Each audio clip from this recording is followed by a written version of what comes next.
Jesus contando uma parábola falando que tem um espírito que está na pessoa e quando ele aceita Cristo, esse espírito sai e ali o espírito entra, o Espírito de Deus entra para adornar toda a casa e depois se blasfemar e volta e eles com mais 7. Os irmãos conhecem essa parábola. Mas o que eu quero dizer é que naquela época não existia mesmo essa preocupação de tentar definir essa doutrina do Pai, do Filho e do Espírito Santo, porque para eles era uma coisa comum, era uma coisa que eles estavam vivendo. Então eles já pelas escrituras já tinham o conhecimento e a crença em Deus, pela lei de Moisés e pelos escritos que existiam em toda a Taná e toda a Torá. Depois eles viram Cristo, o Filho, e até Atos capítulo de número 1, Coríntios vai dizer que foram vistos por mais de 500 pessoas, depois 120 reunidos no cenáculo, receberam o Espírito Santo. Então, para eles era comum as 3 pessoas distintas ali entre eles, tá? Então, eu estou apenas resumindo aqui, né? Claro, né? Mas vamos avançar. Tertuliano aparece mencionando a respeito dessa doutrina do Pai, do Filho e do Espírito Santo, já ali no início do 2º século. Só que, tendo essa base, não ficou só nisso. Porque aqui, quando nós vamos ver o primeiro subtópico da parte 3, ele vai dizer 2 concílios. Primeiro, o que é concílio? Não sei o que é concílio.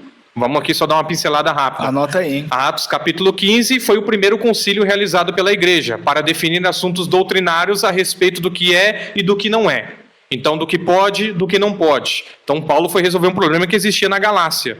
O que pode? Prostituição, ídolo, carne sufocada e sangue. Volta para lá na igreja e ensina o que nós definimos. Então, esses concílios era para definir a respeito dessas doutrinas. Nós vemos aqui em 325 o concílio chamado Concílio de Niceia. E lá foi incluído o Filho como parte de Deus. Então, eu digo parte de Deus no melhor sentido da palavra, dizendo o seguinte, que existia o Deus Pai, mas agora nós vamos acreditar que Jesus também era Deus. Então, a partir do Concílio de Niceia, Jesus agora passa a fazer parte, não dessa trindade, mas dessa, vamos dizer, bindade aqui, né? Dessa bindade, se é que existe essa palavra. Bindade. Então, Jesus é Deus e o Pai é Deus. Anota heresia. Detector de heresias aí, né? Pois bem, depois passado-se o tempo, vamos estudar sobre o Espírito Santo. Aí, em 381, em Constantinopla, foi incluído também aqui o Espírito Santo sendo como Deus. Então, a partir daqui, aconteceu a questão da doutrina da Trindade. Então, o Pai é Deus, o Filho é Deus, o Espírito Santo é Deus. Então, vamos entrar aqui a respeito de uma palavra chamada Trindade. Eles são da mesma essência, eles coexistem, eles são eternos, eles não foram criados, eles criam e eles são Deus, mas eles subsistem em 3 pessoas. Eu sei que é um pouco difícil para algumas pessoas, até hoje tem essa discussão para tentar entender isso. Mas aí no próximo tópico a gente pode mencionar um pouco mais também. Fica à vontade, já emenda. Vamos lá. O segundo é sobre as implicações doutrinárias. Muito bom. Então vamos lá. Dando continuidade aqui à explicação, nós vemos, me permitam aqui, até antes de passar da parte 2, lembrar de um ponto. Na Reforma Protestante, 31 de outubro de 1517, Martinho Lutero vai lá e prega as 95 teses na porta da Catedral de Wittenberg. E ali ele levanta as teses, né, porque foi de propósito essa data, porque às vezes as pessoas não sabem por que foi essa data. Porque no dia 1º, as pessoas iam entrar na catedral lá para também venerar os santos, etc. E também era o local onde todos passavam ali na praça pública para ver o que estava na porta de noticiário. Então foi de propósito essa data também, tá?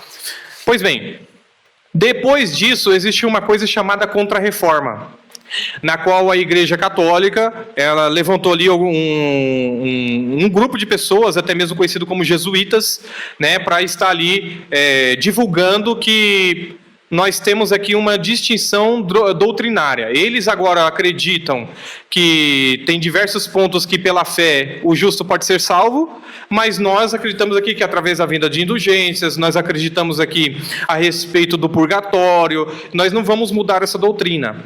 Então, nessa época de 1545 até 1583, se não me falha a memória, aconteceu esse concílio de Trento. O concílio de Trento, né? E esse concílio, ele foi definido a respeito também de uma coisa chamada livros apócrifos. Mas peraí, Então, eu mencionei há pouco tempo atrás que o Antigo Testamento foi fechado em 445 por Esdras.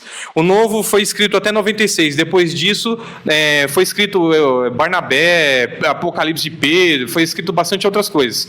Mas em cerca de 400, fechou o cânon. O cânon. Então, peraí, fechou o Antigo e o Novo Testamento. E não estavam ali esses livros inclusos. E aí, quando chega nesse concílio, foi acrescentado. Então, eles falam que nós retiramos os livros apócrifos. Mas, na verdade, foi acrescentado Para dar base às depois. doutrinas que foram condenadas pelos É protestantes. isso.